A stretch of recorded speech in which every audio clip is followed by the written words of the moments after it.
ஆயிரங்காலத்து பயிராக இந்த மண்ணில் தழைக்க அரும்பெரும் தியாகத்தினால் கட்டப்பட்டு எழுப்பப்பட்டிருக்கக்கூடிய திராவிட இயக்க கோட்டைக்கு முனைமுகமாக இருக்கின்ற திராவிட முன்னேற்றக் கழகம் இந்த தேர்தலில் நடந்து முடிந்த தேர்தலில் அவர்கள் பெரும்பான்மை பெற முடியாவிட்டாலும்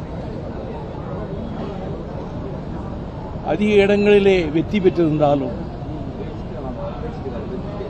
ஆட்சி அமைக்கக்கூடிய அளவுக்கான எண்ணிக்கை பெறாவிட்டாலும் 73 பேரா 70 கூட்டணி திமுக கூட்டணி 73 எம்எல்ஏக்கள் வெற்றி பெறுகிற நிலையில் 62 தேர்தலில் திராவிட முன்னேற்றக் கழகம் 50 இடங்களிலே சட்டமன்ற தேர்தலில் வெற்றி பெற்ற போதும் காஞ்சிபுரத்திலே பேரறிஞர் அண்ணா அவர்கள் வெற்றி பெறாததால் அந்த 50 பேர் வெற்றியை கூட அவர்கள் கொண்டாடுகிற மனநிலையில் இல்லை.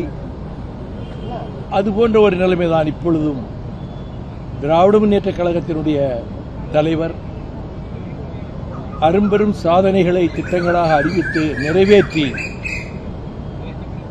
ஒரு எடுத்துக்காட்டான அரசை நடத்திய தலைவர் தளபதி ஸ்டாலின் அவர்கள் வெற்றி பெறாதது அதுபோன்ற ஒரு மனநிலையைத்தான் திராவிட முன்னேற்றக் கழகத்திற்கும் கூட்டணி கட்சிகளுக்கும் ஏற்படுத்தியிருக்கிறது. ஆனால் தேர்தலில் ஜனநாயகத்தினுடைய தீர்ப்பு என்பது மக்களினுடைய தீர்ப்பு. அந்த மக்கள் தந்த தீர்ப்பை அவர்கள் ஒரு கட்சிக்கு திமுக கழகத்தை விட அதிக இடங்கள் கொடுத்திருக்கக்கூடிய அந்த தீர்ப்பை நாங்கள் மதிக்கிறோம். சார், அவர்களால் 108 தான் பெற்றிருக்காங்க. இன்னும் அவங்களுக்கு எம்எல்ஏக்கள் தேவை 10 பேர் வேணும். ஆமா, அவங்க என்ன பண்ணுவாங்க நினைக்கிறீங்க? அடுத்த கட்டமா யாரு சில திமுக கூட்டணி ஆதரவு கேட்கக்கூடிய வாய்ப்பு உங்ககிட்ட ஆதரவு கேட்டிருக்காங்களா? எங்கிட்ட கேட்க வரவே மாட்டாங்க, நெருங்கவே மாட்டாங்க. அந்த எண்ணமே வராது. நாங்க மிக உறுதிப்பாட்டோடு திமுக கழகத்தோடு இருக்கக்கூடியவர்கள், தொடர்ந்து இருக்கின்றவர்கள். யாரும் இந்த கூட்டணியில் இருக்கக்கூடிய எந்த கட்சியோடும் தொடர்பு வைக்கவில்லை, தொடர்பு வைத்ததாக தெரியவில்லை, தொடர்பு வைக்கவும் முடியாது. யாரும் இதிலே இருந்து அசைகின்ற யாரும் எந்த கட்சியும் இந்த கூட்டணியிலே இல்லை. தேர்தல் முடிவுகள் என்ன உணர்ந்து? நீங்க நீண்ட காலமா அந்த தேர்தல் அரசியல் இருக்கீங்க, இப்படியான ஒரு ரிசல்ட் தமிழ்நாடு எப்போதும் பார்க்காத வகையில் ஒரு இருக்கு, அதை எப்படி பாக்குறீங்க?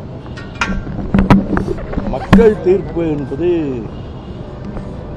ஏற்று மதிக்கப்பட வேண்டிய ஒரு ஜனநாயகத்தில், அவ்வளவுதான்.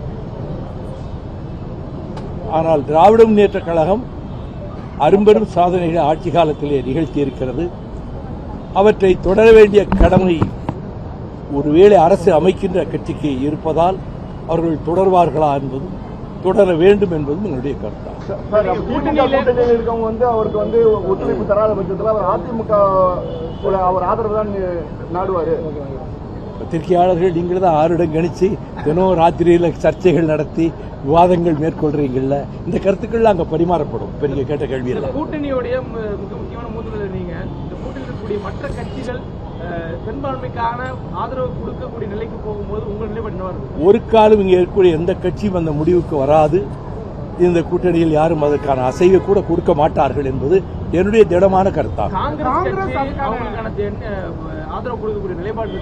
நான் இன்னொரு கட்சியை பற்றி அந்த கட்சிக்குள்ளே நடப்பதை பற்றி எல்லாம் நான் பொதுவாக கருத்து சொல்லவே மாட்டேன்.